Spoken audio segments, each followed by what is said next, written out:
said, tell me something I don't know. Yeah. Listen though, fuck all the bullshit. We had our conversation, right? I want people to understand that, number one, you didn't even know that I was recording. Mm-hmm. You know what I'm saying? But on this time, people know that. You know what I'm saying? That I personally, from dealing with you, like, I call you my hero. You know what I'm saying? And I want everybody to know that. But I want you to understand why I said it. So this is me giving you some flowers. Because I know you came from such a different gap. I've always told you I can't relate to you in the fullest extent because I've never had to deal with a hardcore addiction. You know what I mean? When I was young, I saw how weed was with me. I knew already. You know what I'm saying? Because I came up when crack was, you know what I'm saying? When crack was socially accepted. And then when we found out how bad it was, you know what I'm saying? So I got to see the uncles and cousins that was the ballers before I even thought about hustling. Yeah. Go to be in the fiends. So amongst my generation, it became I was that first generation where it became taboo. That's how I look at it. Because before that, motherfuckers for that shit. Mm-hmm, exactly. It was like, yo, I could never sit there and watch you do it. So yeah, like for real, like for real. It was better to you see what it does to them, and you see how we feel about them. You see what it did to my mother. You see what it did. You see what I'm saying? Yeah. So seeing you and meeting you when I met you after you had came back from where you from, you know what I'm saying? And getting to know you over the couple of years that I have known you, like I know you. It's been a couple of years. It has been, yeah. Like it's been like 4 years when I first started seeing you. Damn, bro. 4 years when I first started seeing you. I see you at the joint. We just be like, yo, what's up? Because you know what I'm saying. Give you the head nod. And that was crazy, yo, because it was like, yo, that was like, yo, first genuine. I was like, oh shit, man. Like, damn, man, that motherfucker's genuine, yo. It's not like, yo, what up, yo? Like, yo, try to muscle me or nothing. It's like, nah, it was just like, yo, what's going on, I ain't man? gonna lie, I thought it was like, oh shit, like, yo, what up? Yeah, what up, these bitches too? Yeah, you stupid.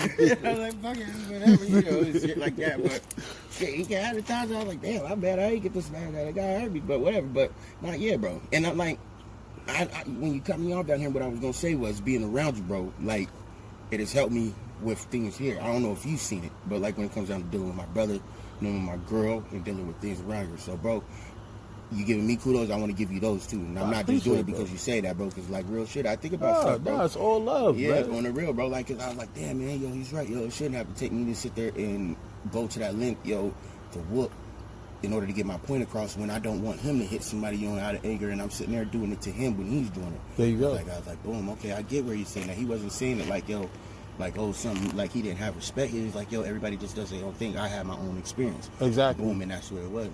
Exactly. It is the same with you telling your story. Yeah. You know what I'm saying? And you've told it to me multiple times, bro. And I've listened to it. And I'm going to be honest with you. I don't see that person that I know you probably was. It's crazy, bro. You understand that? It's crazy. And that's why it's so important that I think that your story gets expressed and people get to hear this side of it, where it like I said, the motherfucker that I was hiding, bro. Exactly. And it was insane too. And that's, and the crazy thing is, my logic was like, damn, man, I'm doing good, and everybody's like looking up to me like, nigga, that pressure. Yeah. It was like a lot of riding on me, bro. Like, I had the attention that I got was like damn near like how my son gets, yo. When it came down to me doing the little feats and shit that I was doing, and then I was like, yo, man, let me just fall back. Boom, it went from me like academic shit, then it got to like niggas in the street. Like I said, bro, like I was fortunate enough to motherfucking meet the man when I got out to Seattle, boom, and he just liked the way I moved, bro. He was like, yo, man. He was like, yo, you don't be at these bitches and stuff like that. I'd be like, nah, bro. Literally, I just go work out, sit here, do this, chill at my house, smoke weed, and crack jokes and talk shit. He was like, oh, what's up, man? And I was like, damn, bro, I need to start making some fucking money. I was like, man, these jobs is not trying to hire and shit like that. And I said, man, it's bullshit, because I said, boom, they'll take you in because they see my name on the paper. And then from there, you know, going, man. And then he was like, all right, boom, I'm going to bless you. And the nigga threw me a half ounce, bro. I ain't know what the fuck to do. I was like, what the fuck is what was it, a half ounce of? A half ounce, a hard, dog. A hard, okay. And he was like, just stick with me, boom, and stuff like that. Make sure when you get home, you take that shit out your pocket. Don't handle it too much. And that was it, boom. And we used to be out, boom. And then So it wasn't like a dude enticed you into nothing. Nah, he was like, boom. You were primed and ready. You were primed and ready. And Like the thing society about it wasn't let he you was so eat. shocked that I was on foot moving through different neighborhoods. Now I'm from Tacoma. Seattle and Tacoma, we used to be part of the same air code. It used to be all 206. But motherfuckers from Tacoma didn't like niggas from Seattle. And it's like, yo, real shit going to two different worlds, bro. It'd be like, yo, you hitting Seattle would be like San Francisco Bay, and then you hitting Tacoma, it's like motherfucking Oakland. It's like LA. I got you. At the point in time, bro. And like, you know, and so he was shocked that I was moving through and everything, and I moved by myself, and like, nigga, I don't know, he's like, yo, bro, like some motherfuckers should be like, damn, bro, you not too smart. And nigga, like niggas was like, you not too smart, man. I was like, bro, I'm not gonna let nobody run me off, nigga. I'm literally over here trying to buy some weed, dog. Nigga, like, nigga, you back over here again. Even though I'm a GD and they GD, they look at us as like Crip GDs because we wear a lot of blue from Tacoma. Okay. But I you know, I wore whatever. And GD really ride a 5. Y'all ride the 6. We ride up under the 6. So y'all should. I mean, you would think that y'all would wear more blue, right? We would. Right? Sometimes there be certain niggas like, but you would have like motherfucker have to be well known like that. And then me, boom, they started seeing who I was fucking with. Niggas was like, oh, something, you know this dude, yada yada yada. Oh shit, all right, yo, my bad, homie, boom. And then from there, started meeting all type of niggas and shit like that. Started selling triple up out here. And I just, boom, I was so good at it, dog. Like, so what's like, triple up? Triple up would be like, yo, nigga, come spend $50, yo, I'm gonna give you 150. Okay. Like, I got you. I got you.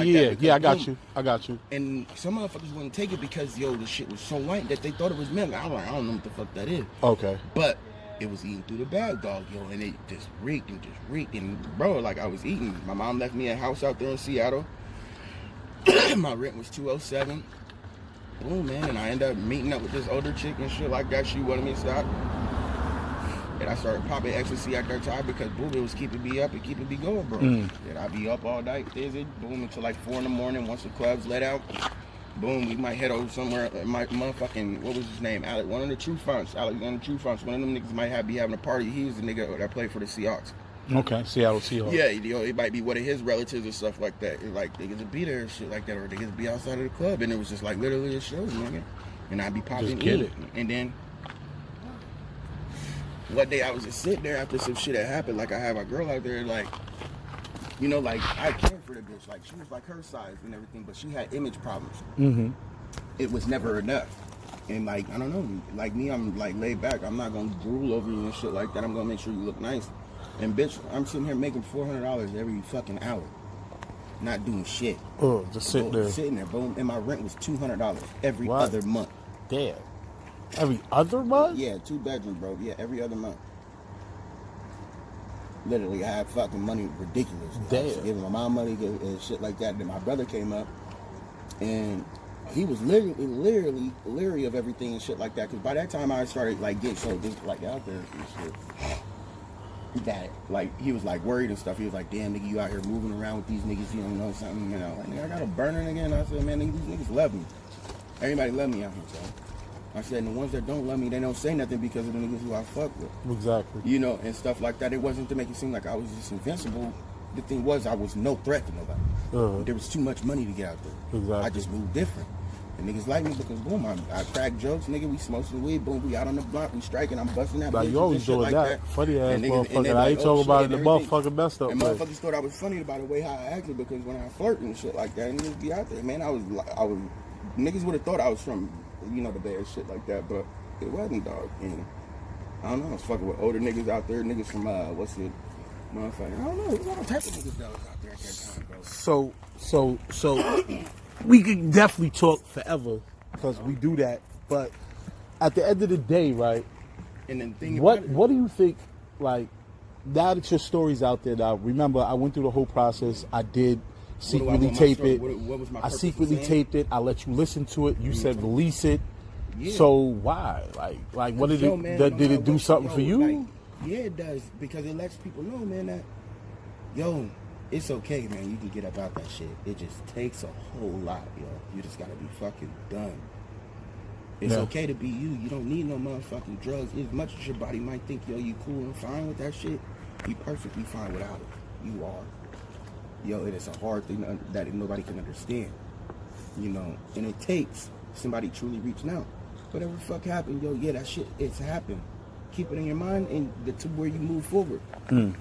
to where you don't allow it to happen to the next person. Okay. You know, sometimes, man, if you're sitting there fucked up, drugged up, it's hard for you to get your story out there for somebody else to understand it. You even want to listen to it because they already see you fucked up. Yeah. And, man, it took me a minute, man. It took me finding things in, like, just appreciating little shit. Like, my first love was with my daughter, and it made me love my woman even more because, you know, it was just there, like, nothing to harm her, but I was still in that healing process and everything. I wasn't sure of myself about stuff. I was drinking, you know, then boom, we lost our daughter, you know, and I wanted to run back to it. And oh my God, it was so fucking. No, I know. My wife looked at me and she said, please don't go back to getting high. And it was so crazy because that was like the furthest thing from my mind. But it let me know, like, damn, yo, like, she's not only just carrying my kid, yo, like, she truly loves me because it snapped her from out of what she was thinking to worry about me. And man, I don't never want to go back to using drugs because I love I'm loving who I am today. And who are you today? Man, I'm Deadwood Dick, man. I'm that guy, bro. Definitely, man. You know, and man, I got a beautiful son, man, yo, and he's a trooper, and I see so much brightness in him. You know, nah, I love him, man. Yo, His son is like the golden child, bro. On For real, bro. man. He's Yo, like the golden child, dog. He's just, boom, he gonna make you smile. If you had a fucked up day, you smiling at him. Yeah. You know, and that's the thing, man. Like, I don't never want him to be ashamed of that. Yeah. And stuff. So nah, that's he's a handsome he's a mansome young man. Yeah, I like to call him mansome because he's gonna turn into being a man plus something else. You know what I mean? He's gonna be strong, man.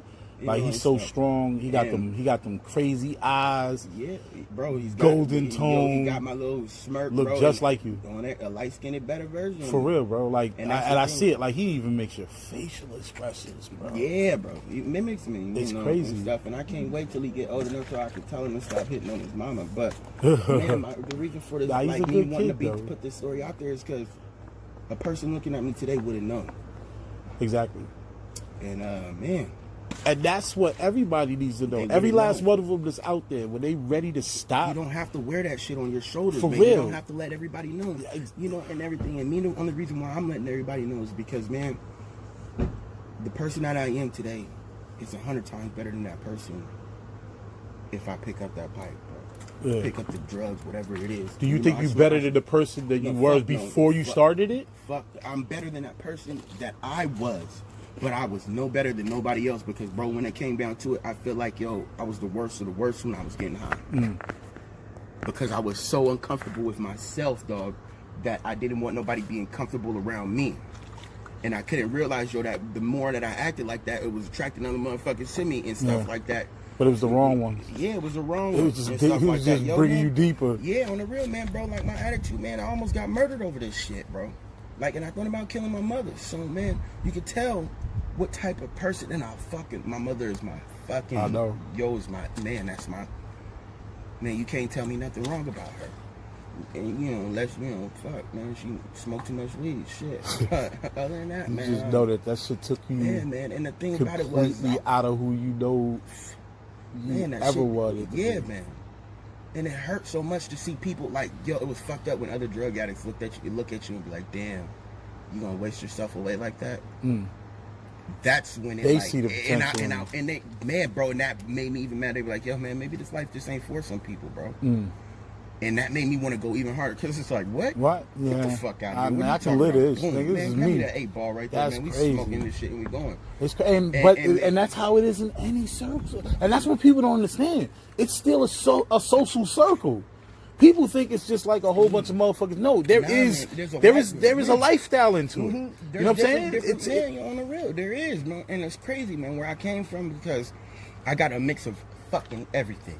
Everybody, yo, from Mexicans, white boys, you know, Hawaiians, motherfucking Asians, Russians, and all type of shit. Motherfuckers I definitely shouldn't have fucking been around to where they were watching my mama's house and stuff like that. And she don't know the reason why when I'm coming back there to crash is so I could be alert and stuff like that and make sure that she's all right because, you know, I felt funny about somebody and lo and behold, you know, this shit turned out crazy. And, man, like, my mom was saying shit like, oh, my God, I got all these bugs in here. Boom, I was so gone, bro. Like, I used to microwave my phone once a week after having it, yo. Yeah, dog. Yeah. kill my chip, boom, get a new one. Because they were handing them out, man. They hand them out like candy out there in Vegas, yo, when it comes down to some motherfucking Obama phones, bro. And, oh my God, man, she said something to me, and it hurt me so bad that I thought about, I was like, damn, I might have to kill my fucking mom. You gotta kill it. You never told me this one. Man, bro. And you were that paranoid? Man, about everything, dog. Because, man, I started seeing some shit, man. Niggas was doing shit like, yo, this bitch owed some dude $40 for an 8-ball. They had the bitch hot, man, and like shit just was happening that I knew I normally wouldn't sit around with.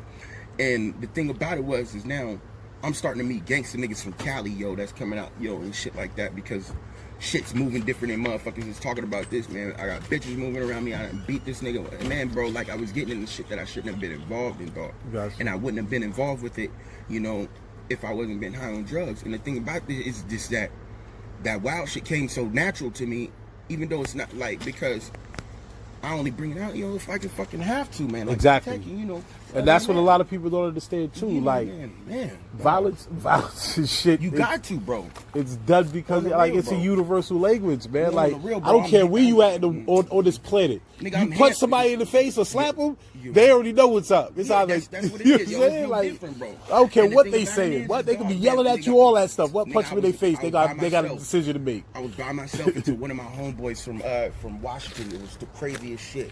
Because niggas was out there like, oh, where you from? I was like, yo, I'm from, you know, boom, yada, yada, yada, Washington, Northwest and shit like that. Even from the county when I was out there. You know, niggas was trying to come check me and shit like that because they're like, oh, something, you a G? Yada, yada, yada, where you from? Blah, blah, this and that. Like, niggas that wasn't a G. Like, I was in there with vice lords and niggas that was in there for 7 years. In the county on 7 years. Not to say, tell me, son, I don't know. Yeah.